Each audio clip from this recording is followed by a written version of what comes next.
Feeling like Jesus, trying to run 2 million up like P. I still have Flacco, and this is not I'm not shitting on Flacco. I'm not bagging on him, but fat, stuttering, not the most attractive or whatever, not like the geared up guy or whatever. How do you see that as an investment? Like, oh shit, I need to bring this dude. Right. That's, to me, is a skill. Like, you saw that guy, and I'm not talking about people that stutter or fat people, but it's just like, how did you see that in that? Stay word, YouTube family, man. Y'all already know the scope and what the lick read. Of course, it is your player partner, man, your humble host, the humblest one, Cliffy Belafonte Jr., yeah, a.k.a. Cliffarachi, man, or the Cliff of the Big Red Whoop, over here on the Keyboard Gangster channel, man, and you're locked into the Cliff Report. Now, it's looking like Adam22 done finally gave us his origin story on how he found Poetik Flakko. Shout out to Rios. You feel me? I wasn't too tapped into who Rios was, but I'm tapped in now. I watched the full interview. It was good. Now, Rios proceeds to ask Adam22, where did you get Poetik Flakko, man? And be specific, because a lot of people don't really know where you got Poetik Flakko from. People know that Flacco dibbled and dabbled in the black consciousness community, man. The Umar Johnsons, the Tariq Nasheeds, the Brother Polites, and things of that nature. But how did Adam22 discover Poetik Flakko? Now, that's an amazing question. You feel me? So we're going to get off into this. Like I said, make sure y'all go subscribe to Rios, man. I'm going to have his channel tag right here on the video, man. I thought this was an interesting insert to clip up, man. Let's get off into how Adam22 found Poetik Flakko, man. You're locked into the Cliff Report. Sometimes I'm just like astounded when I watch a Flacco video and I'm like, where did you find all this information? Like, how the f did you piece all this shit together? And it's not like, it'd be one thing for me to piece it together because I already have like videos like yours to rely on. Yeah. But like, he's got to be deep in Twitter and the Reddit and all these different fan pages and all kinds of shit to like be able to find that sort of stuff before everybody else. You know? Right. He's up to date on all that shit. But the skill that I would say that you have that a lot of people may not give credit for is, okay, how did you find Flacco? Not yet. Don't tell me yet. I still have Flacco. And this is not I'm not shitting on Flacco. I'm not bagging on him. But fat, stuttering, not the most attractive or whatever, not like the geared up guy or whatever. How do you see that as an investment? Like, oh shit, I need to bring this dude. Right. That's, to me, is a skill. Like, you saw that guy, and I'm not talking about people that stutter or fat people, but it's just like, how did you see that in that? So I actually, just as you said that, I kind of had a realization, which is that I made the same mistake with Flacco that I made with my wife, which is when I met my wife, one of the things I told her is I was like, look, I could turn you into a superstar on YouTube. I'm like, we're going to make YouTube videos of you just talking about different topics and you can blow up off of it. And I was kind of right because she was doing really, really good views on YouTube, especially at first back then. But what I should have said was, I'm going to be your OnlyFans manager. Yeah. And I'm going to take my 20%. Yeah. Because she probably never made 10 grand in a month on YouTube. Like, it was just. What was she doing?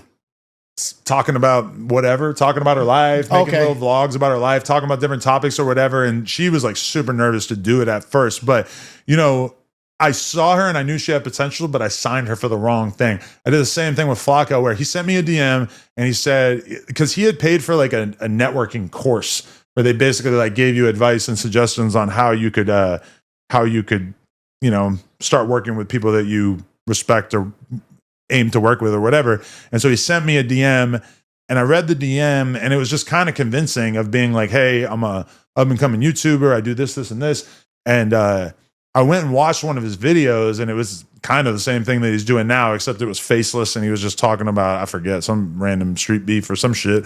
And I just was like, damn, this guy's kind of good. Like, he's good at this shit. Like, I want to bring him out here and get to meet him and shit. So I flew him out, thought he was cool, saw his potential. In retrospect, instead of trying to turn him into a podcaster, I should have just been like, listen, what you're doing with these news style videos, I want you to bring that to No Jumper and like interject our community into it too. So maybe like, you know, in retrospect, this is what I would have done. Is said like, you make the video and then like I'll I'll commentate on it, and we'll have AD commentate on it, and we'll like make these videos that are sort of like No Jumper branded, but are like embracing the fact that we have like a team and you could do the research and shit like that. Instead, I fucking flew him out, thought he was cool, liked him as a person, but then like as a podcaster, I don't think that's a strong suit. You know, the stutter obviously is part of it, but it was like pretty quickly when he moved out, we just all realized how crazy he was. What do you mean? Wait. He there was like a stream on AD's shit actually when he first moved out where they sort of realized that he had like a girlfriend that he had sent her like 50 grand and they hadn't had sex yet. Oh fuck. And everybody, I don't think I was on that stream. Maybe I was on the stream, I forget, but like that just blew our fucking jaw minds. dropping, like, wait, what? Yeah, we're like, oh, this is a simp in real life.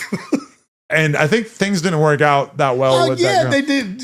Yeah, but it was just like that realization and like so many other little things at that time were just like, yo, this is like one of the craziest dudes I've ever met in my whole life. And it was dope. But I still looking back on it, I just kind of wish that I had like, you know, I wish I had like signed him for the other thing, or I'd like kind of embraced what he had already been doing. But also I think he probably would have got sick of, or he probably would have wanted to just like focus on his own channel as time went by, because that's one thing with Flacco is that I don't think he's like physically capable of really like working for somebody else. Like maybe he could be on like a consistent podcast or whatever, sure. But I don't think that like as far as what he does with YouTube, he's so focused on it that I don't think he could like split his time between doing that and then doing something for some other company. Hey man, they say success is when opportunity meets preparation, man. And that sounds like Poetik Flacco was very prepared for that opportunity whenever it did present itself. Now, that's some good game that Adam22 said that Poetik Flacco gave, because I didn't know nothing about no networking, social networking, building web. You feel me? So it sounded like he didn't discover Poetik Flacco in the same manner that he discovered everybody else. Poetik Flacco actually inquired for the job, and he had all the tools to get the position filled. You feel me? He just needed a little buffering and a little tightening up, and a little, you know what I'm saying, a little rough around the edges. He just needed to be curved out a little bit. But eventually, he became one of the top earners that ever worked in No Jumper. If we're going to all keep it all 100, we just got to keep it a beam. Man made $140,000 last week or last month. That's crazy work, bro. You know what I'm saying? Especially with the contrast. Remembering when Flacco first came to No Jumper, people talked about him, called his hair nappy. You feel me? Said he couldn't dress. Said he was musty. All that. They tried to clown him. Said he was a simp, like as Adam just said. They tried to clown him, but the tide turned when he showed them that YouTube dashboard. And back then, it probably was a number like a good 15,000, 16,000.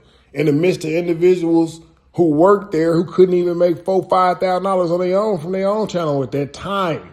You know, Munchie and all them dudes, they doing their thing. They making some bread, but at that time, them niggas weren't making no money on their own, bro. Poetik Flacco was like the only one doing that. So, you know, that's when the tide changed. That's when people started showing respect to Flacco. Now, here it is today. We get the origin story, you know. So y'all jump in the comment section. Let me know how y'all feel about this. I ain't gonna lie. I definitely used to wonder where Poetik Flacco, how Adam22 found him. Like, how did that even happen? Because I wasn't even tapped into Flacco back then. But when he first got put on my radar, he reminded me of many DJ Academics. So that nigga Adam Ear had to be to the streets for a little while too. You know, but hey, I don't know if that cheat code is patched up. Maybe if you niggas want to inquire to work at No Jumper, maybe you want to take the same route. But anyway, man. Hey, man, look at this save, man. I'm gone. Flip it like I'm done one. I'ma stop at the store, sell me an onion. Go and get some backwoods in the back of Funyun. Let a nigga play me sweet and he gon' meet the honey bun. I ain't ride with it unless he got 100 round drum. Hit that nigga with the drink, he gon' butt up, I'm bomb. Hit it with the daddy stroke, I got the little baby sprung. Gotta keep that thing on you coming from where I'm from. Gotta keep that thing on you when you coming from the bird. I be jugging and finessing, got that boy and got that girl. She been moving up the ladder cause the pimpin' in the world. They be shooting around here daily, why the fuck you acting scared? AR got a scope, it'll knock down the bear. You got a new BBL, make a nigga stop and stare. Sending packs in the mail, use the next day I send the bitch too, I put it in the air.